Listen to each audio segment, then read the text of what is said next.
Twige Ikinyarwanda. Kumenya gusoma ni ingenzi mu buzima, ntiwajijuka utazi gusoma. Iki ni ikiganiro Twiga Ikinyarwanda kigenewe abanyeshuri biga mu mwaka wa 2 w'amashuri abanza. Gikorwa n'ikigo gishinzwe guteza imbere uburezi mu Rwanda ku bufatanye na USAID Mumenye ku nkunga y'ikigo cy'Abanyamerika gishinzwe iterambere mpuzamahanga USAID. Dusome kenshi tumenye byinshi, muhore muduha urubuga rwo gusoma, bizadufasha mu buzima. Mume urubuga nsome. Abanyeshuri bo mu mwaka wa 2 w'amashuri abanza ndabasuhuje. Bahaye ikaze mu isomo ry'Ikinyarwanda ry'uyu munsi ritangirwa kuri radiyo. Muri kumwe n'umwarimu wanyu Theopista ubafasha gukurikira isomo ry'Ikinyarwanda kuri radiyo muri mu rugo iwanyu. Murasabwa gutega amatwi mwitonze amabwiriza ndajya mbaha. Muriteguye? Muri abana beza? Reka dutangire. Banyeshuri, isomo ry'uyu munsi riribanda ku gusoma agakuru karimo inyuguti n'ibihekane abanyeshuri bize. Mukunda gusoma se namwe? Kugira ngo mubashe kuza gusoma neza agakuru, hari igihekane cyiza kugarukamo kenshi, nshaka ko tubanza gusubiramo. Ngaho nimukurikire. Igihekane kiza kuza kenshi mu gakuru kacu ni tswa na ntwa. Reka duhere ku gihekane tswa. Fatanye dusubiremo tswa. Ngaho nimukivuge mwenyine. Murakoze cyane. Hanyuma se igihekane tswa murumva cyaba kigizwe n'izihe nyuguti? Ngaho bwira umuntu mukuru muri kumwe inyuguti zigize igihekane tswa, cyangwa niba uri wenyine uzivuge mu ijwi riranguruye.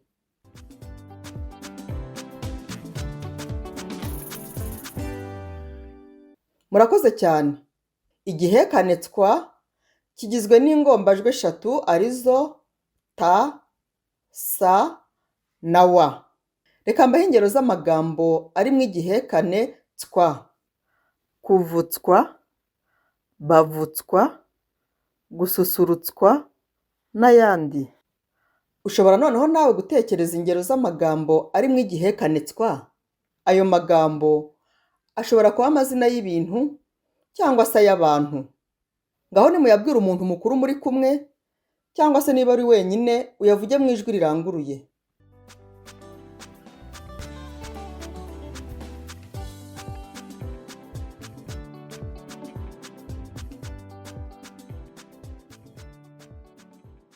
Nizere ko buri wese yagerageje kubona amagambo cyangwa amazina ari mu igihekane tswa. Niba mwabikoze neza, ngaho nimwiha amashyi. Amwe mu magambo mushobora kuba mwabonye ari mu igihekane tswa harimo ryubatswe, gusetswa, bisetswa n'ayandi. Twige Ikinyarwanda. Ikindi gihekane ni ntwa. Dufatanye dusubiremo ntwa. Ngaho nimukivuge mwenyine. Murakoze cyane. Hanyuma se igihekane ntwa murumva cyaba kigizwe n'izihe ngombajwi abana?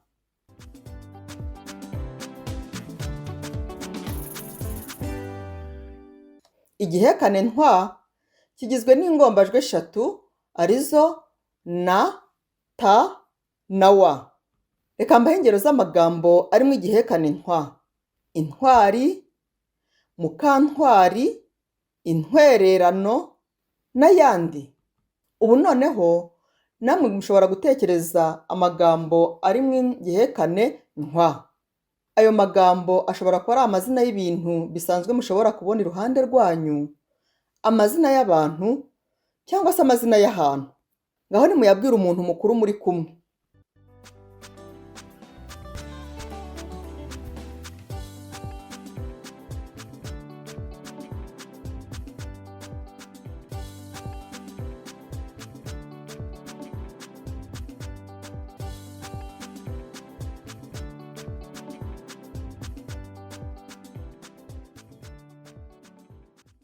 Nizere ko buri wese yagerageje kubona amazina cyangwa se amagambo ari mu igihekane ntwa. Niba mwabikoze neza, ngaho nimwiha amashyi. Amwe mu magambo mushobora kuba mwabonye arimo igihekane ntwa harimo ntwara, intwarane, mukantwaza n'ayandi. Twige Ikinyarwanda. Babyeyi, isomo ry'uyu munsi riribanda ku gakuru umunyeshuri yisomera. Uyu munsi abanyeshuri baraza gukora umwitozo wo gusoma agakuru kari mu bitabo byabo. Niba umwana adafite igitabo cy'Ikinyarwanda mu rugo, wagisanga kuri murandasi ku rubuga rwa REB rwitwa e-learning.reb.rw. Muraza rero kurambura ku rupapuro rw'182 tujyane. Niba kandi utabasha kubona igitabo, ntugire ikibazo, urakomeza gufasha umwana gukurikira isomo utagifite. Reka twumve aka karirimbo mu gihe mwitegura.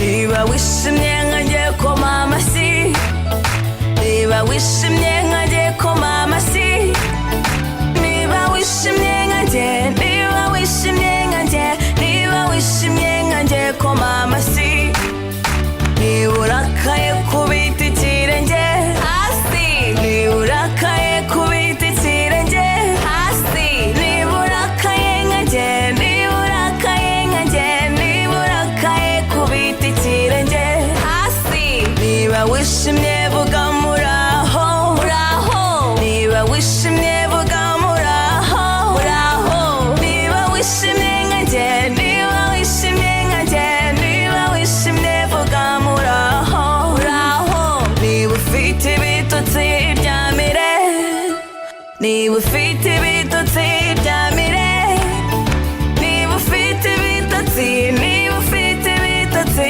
niba ufite ibitotsi ryamire.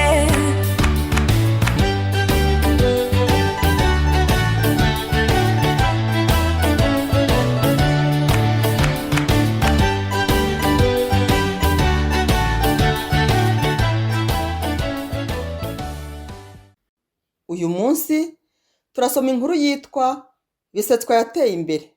Ku bafite ibitabo byanyu by'Ikinyarwanda, mwarambura ku rupapuro rw'182 kugira ngo tuze kujyana. Ku badafite ibitabo namwe, muze gukurikira neza uko nsoma kugira ngo bize kubafasha gusubiza neza ibibazo byo kumva umwandiko. Mwese mwarambuye ku rupapuro rw'182. Nk'uko nabibabwiye, uyu munsi turasoma inkuru yitwa Bisetswa yateye imbere. Dusubiramo twese, Bisetswa yateye imbere. Ni byiza cyane. Ngaho mwese nimurebe iyo shusho iri munsi y'umutwe w'inkuru yacu, Bisetswa yateye imbere. Abana, murahabona iki?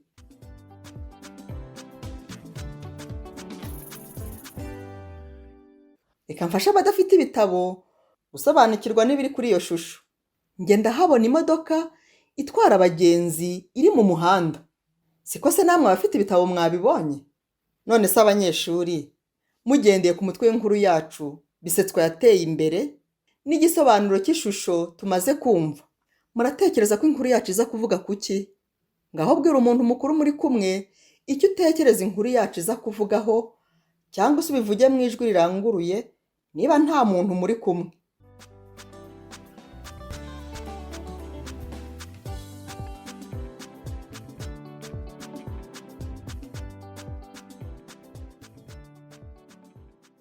Ni byiza cyane. Ntimuze rero kwibagirwa ibyo mwatekereje, kuko turaza kureba niba koko ko mwabitekereje ariko bimeze mu nkuru yacu nyuma yo kuyisoma yose. Reka rero mbanze mbaha akanya k'iminota 3, mubanze musome inkuru yose. Mugerageze kuyisoma neza mu ijwi rituje, hanyuma nanjye ndaza gukurikiraho murangije. Uko musoma, mugende munyuza urutoki munsi y'ijambo muri gusoma kugira ngo mubashe gusoma neza. Ngaho nimutangire. Mwibuke kandi ko inkuru yacu iri ku rupapuro rw'182. Nzakunda gusoma mbiha umwanya uhagije, kandi iyo ukunda gusoma ufata neza ibitabo. Ababyeyi bamfashe, mwarimu nawe wamfashe, inkuru nziza mudusomera zidukundisha gusoma.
nsoma neza ni mu rubuga nsome mu rubuga nsome mu rubuga nsome mu rubuga nsome ni mu rubuga nsome mu rubuga nsome mu rubuga nsome mu rubuga nsome bayobozi nimufasha abana kuzagera ku bushorishori bw'ubushobozi bifitemo iyo umwana ashobora gusoma burya ashobora no kwiga kandi iyo ashobora kwiga agirira igihugu akamaro uko abana benshi bamenya gusoma niko ubukungu bw'igihugu bwiyongera u Rwanda rukeneye abaturage bajijutse kugira ngo tugire iterambere ryihuse kandi rirambye twigisha abana gusoma mubyeyi igisha umwana gusoma toza umwana gusoma bana tujye dukunda gusoma je buri munsi mfata iminota 15 nasoma ibitabo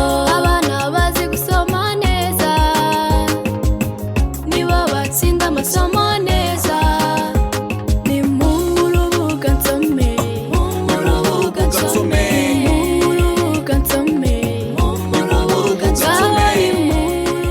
nsome ubu noneho njye ugiye gukurikiraho gusoma mu gihe ndaba nsoma hari ibyo nza kwitaho ndajya nsoma ijambo neza uko ryanditse ndajya nkurikiranya neza amagambo agize interuro kugira ngo yumvikane neza ndajya kandi nsoma nihuta naruhuke aho biri ngombwa ndetse nkoreshe n'amarangamutima bitewe n'ibyo nasomye ngaho nimukurikire uko nsoma kugira ngo namwe muze gusoma neza nk'uko nabikoze biraza no kubafasha gusobanukirwa uko amwe mu magambo yagendaga bagora asomwa igihe mwasomaga. Bisetswa yateye imbere. Bisetswa yatwaraga abantu ku igare. Mukantwari amuha intwererano agura imodoka. Ubu Bisetswa atwara abagenzi bagiye mu isoko rya Ntwaro. Rimwe yarantwaye ngenda nsetswa nawe sinamenye igihe nagereyeyo. Mubwira ko buri gihe ari uzajya untwara. Ansubiza ko nawe ashimishwa no gutwara abagenzi. Yongeraho ko yifuza no kugura imodoka itwara imizigo. Mubwira ko umunsi azayigura azajya ntwarira ibicuruzwa. Twige Ikinyarwanda. Abana, nizere ko buri wese yakurikiye uko nasomye. Reka nongere nsubiremo inshuro ya kabiri. Ku bafite ibitabo, nimureke tugendere hamwe dusoma. Abadafite ibitabo namwe, mukomeze munkurikire uko nsoma, kandi mugende mutwara urutoki rwanyu kuri buri jambo nsoma, kugira ngo namwe muzajye musoma neza mu gihe mufite ibyo musoma. Bisetswa yateye imbere. Bisetswa yatwaraga abantu ku igare. Mukantwari amuha intwererano agura imodoka. Ubu Bisetswa atwara abagenzi bagiye mu isoko rya Ntwaro. Rimwe yarantwaye ngenda nsetswa nawe sinamenye igihe nagereyeyo. Mubwira ko buri gihe ari uzajya untwara. Ansubiza ko nawe ashimishwa no gutwara abagenzi. Yongeraho ko yifuza no kugura imodoka itwara imizigo. Mubwira ko umunsi azayigura azajya ntwarira ibicuruzwa. Turimo gukurikira isomo ry'Ikinyarwanda rigenewe abanyeshuri biga mu mwaka wa gatatu. Abana, muri uyu mwandiko tumaze gusoma, harimo amagambo nshaka ko dusobanura kugira ngo bize kudufasha twese kurushaho kumva umwandiko wacu neza. Ijambo rya mbere ni intwererano. Reka nsubiremo. Intwererano. Dusubiremo twese. Intwererano. None se abana, muzi iki ijambo intwererano bisobanura?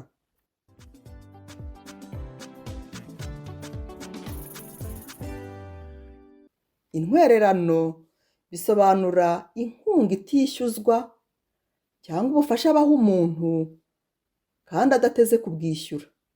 Reka noneho nkoreshe iri jambo intwererano mu nteruro. Kamanzi yahaye Mukantwari intwererano. Abana, mushobora gukora indi nteruro irimo ijambo intwererano. Ngaho nimuyikore muyibwire umuntu mukuru muri kumwe. Niba ntawe, uyivuge mu ijwi riranguruye.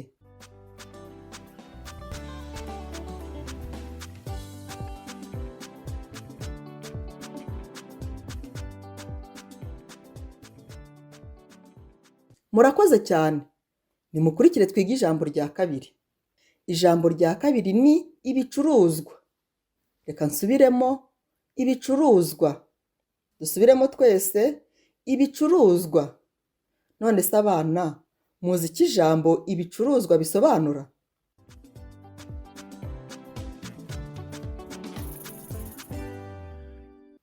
Ibicuruzwa ni ibintu bigurishwa mu isoko.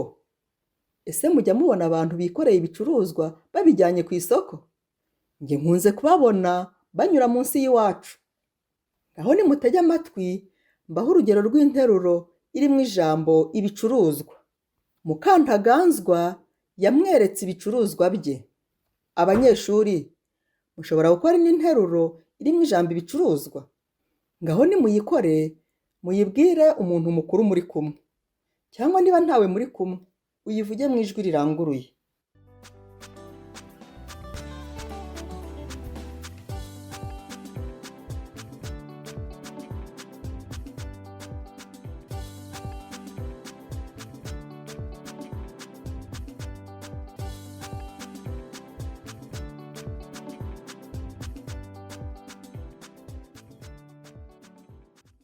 Murakoze cyane. Ngaho nimufate akanya k'iminota 3, musome inkuru yose mu ijwi ryumvikana inshuro 2 kugira ngo bize kubafasha gusubiza ibibazo ku nkuru. Ngaho nimutangire.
Nizere ko buri wese yamaze gusoma inkuru ye ku nshuro ya mbere. Ngaho nimwongere musome inkuru ku nshuro ya kabiri, hanyuma mu kanya turasubiza ibibazo byo ku nkuru.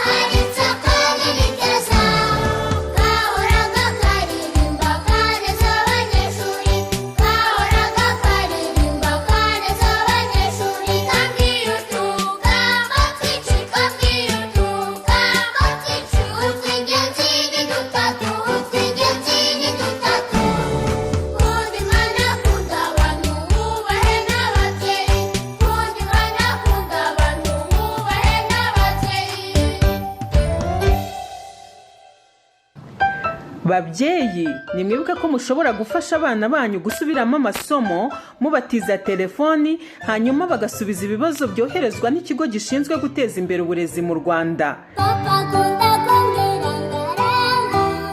Ukanda akanyenyeri 134 akadirishya hanyuma ugakurikiza amabwiriza.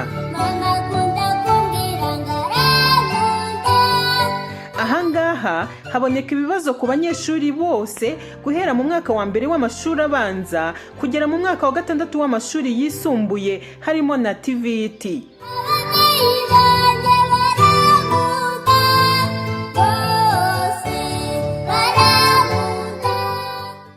Abana, inkuru twasomye yabashimishije?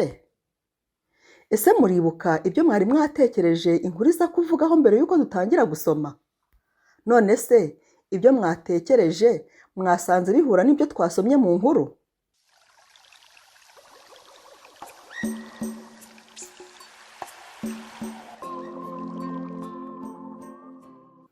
Reka turebe niba twumvise neza uko byagenze mu nkuru twasomye. Turasubiza ibibazo byo kumva umwandiko. Ikibazo cya mbere kirabaza kiti: ninde wahaye Bisetswa intwererano? Reka nsubiremo: ninde wahaye Bisetswa intwererano? Ngaho bwira umuntu mukuru muri kumwe igisubizo cyawe. Niba uri wenyine nabwo wavuga igisubizo cyawe mu ijwi riranguruye.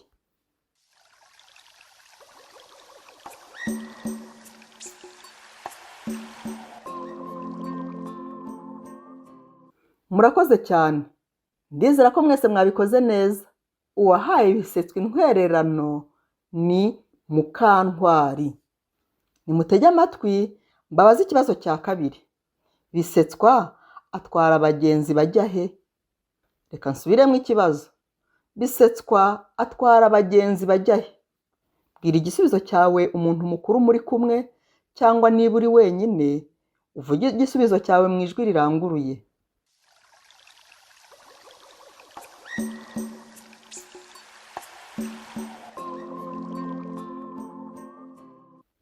Murakoze cyane.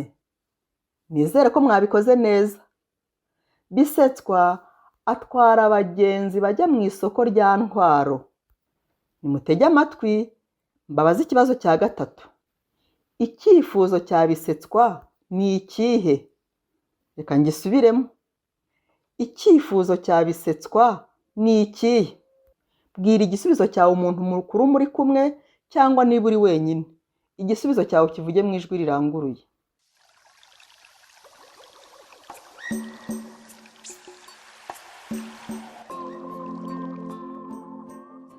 Murakoze cyane. Nizere ko buri wese yasubije ikibazo neza. Igisubizo ni iki? Icyifuzo cya Bisetswa ni ukugira imodoka itwara imizigo. Abana, ni irihe somo twakuye muri iyi nkuru twize? Bwira igisubizo cyawe umuntu mukuru muri kumwe, cyangwa bivuge mu ijwi riranguruye niba uri wenyine.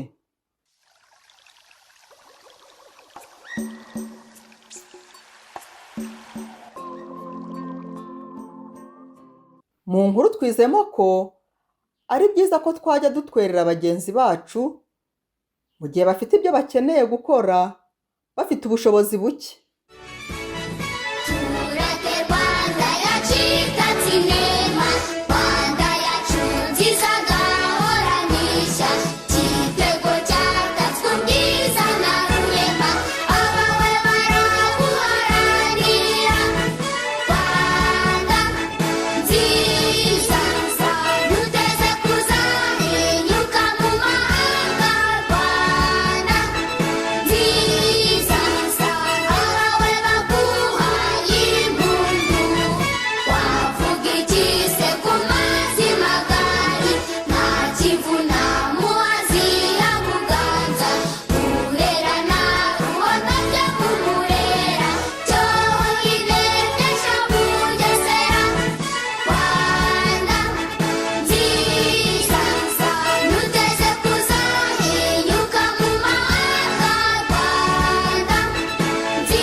Abana, byanshimishije cyane uyu munsi gusomera hamwe namwe inkuru Bisetswa yateye imbere.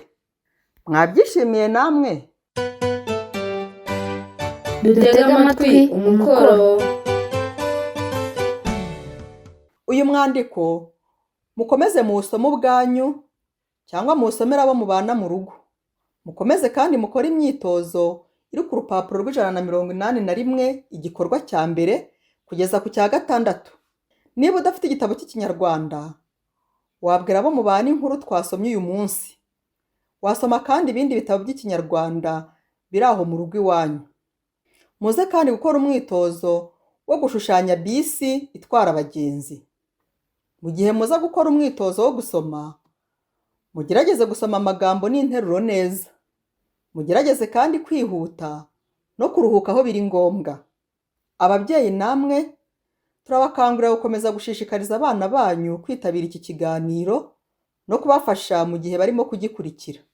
Turabashishikariza kandi kuzakurikira andi masomo y'Ikinyarwanda kuri radiyo.